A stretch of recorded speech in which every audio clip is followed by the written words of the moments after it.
insert menyusunun növbəti alt menyusu olan sparkline'lara baxacağıq.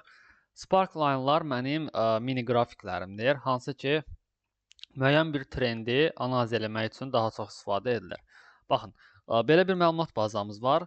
Məlumat bazası demək bizim rand between deyilən funksiyamız vasitəsilə yaradılıbdır. Hansı ki, hər bir gördüyümüz rəqəmlər təsadüfi rəqəmlərdir, reallıq əks etdirmir. Rand between bizə 25 min ilə 50 min arasından təsadüfi rəqəmlər verir. Yəni mən F9-u, yəni formulası mövzusunda keçdiyimiz calculate now dediksə, baxın, hər bir rəqəmlər avtomatik yenilənmiş olur. Başlamamışdan öncə gəlin bu hissəni avtomatik value edək ki, bizə növbəti hissələrdə çətinlik yaratmasın.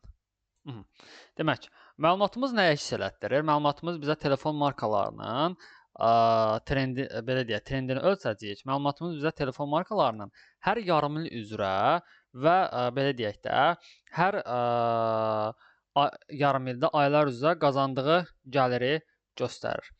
İndi baxdıq nəyə? Gəldim insert mövzusuna, gələcəm sparkline'a. Baxın, sparkline'a diqqətlə baxsam görərəm ki, burada line, column və win-loss deyilən seçimlərim var. İndi bunların hər birinə ayrı-ayrılıqda baxacağıq. İlk olaraq nə edirəm? Mən sparkline tətbiq edəcəyim hissəni seçirəm. Baxın, mənə lazımdır ki, bu hissəyə tətbiq edeyim. Trendimi burada görmək istəyirəm. Gəldim, bu hissəni seçdim. Bunlardan hər hansı birinə klikləməyim kifayətdir. Gəlin line-a klikləyək.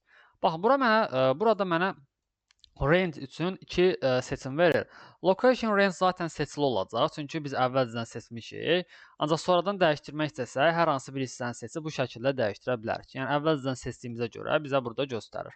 Data range isə sparkline tətbiq edəcəyimiz datadır. Yəni bizə lazımdır ki, bu rəqəmlərə görə bir sparkline tətbiq edin. Baxın, seçdim hər birini və OK deyən kimi mənə gəlib belə xətti bir sparkline'lar tətbiq edilmiş oldu. Yadımızdadsa insert menusunda keçdiyimiz bizim belə bir line qrafikimiz var idi, xətti qrafik. Bizə bir növ həmin o xətti qrafikin kiçik formasını xatırladır. İndi gəldik nəyə? Bəs sparkline nə üçündür? Baxın, standartda biz insert menusunda keçdiyimiz chart vasitəsilə hər hansı bir belə deyək də məlumatı yalnız bir qrafikdə göstərə bilərdik. Ancaq bizim belə deyək dəyərlərimiz çoxaldıqca həmin qrafik belə deyək vizuallığı get-gedə daha da itəcəkdir.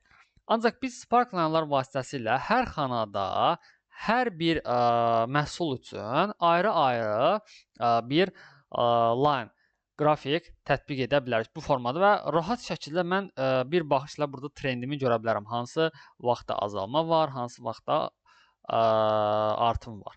Bu oldu mənim sparkline. İndi gəldik nəyə? Baxın, sparkline'a klikləyəndə mənim ayrıca design deyilən bir menüm açılır sparkline toolun altında. İndi baxacağıq buradakı hər bir hissə nəyi əks elətdirir. Baxdıq indi nəyə?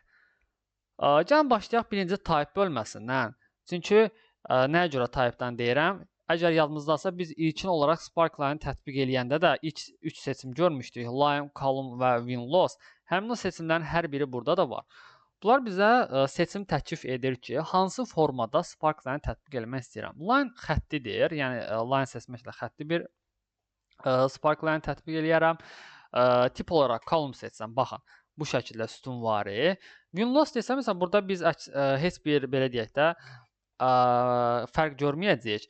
Win-loss nədir? Sadəcə mənfi və müsbət ədədlərimi ölçmək üçündür. Yəni, fərz edin ki, bir məlumatınız var, sizə həmin məlumatların içərisində tətbiq edəcəyiniz qrafik yalnız mənfi və müsbətləri ayırd etmək üçün lazımdır. Misal üçün, hər hansı bir rəqəmin yerinə mənfi bir ədəd yazan kimi, baxın, avtomatik həmin sətrə tətbiq edilmiş sparkline-da, daha doğrusu bu sətr görəcəm ki, həmin hissə aşağıya doğru enmiş oldu.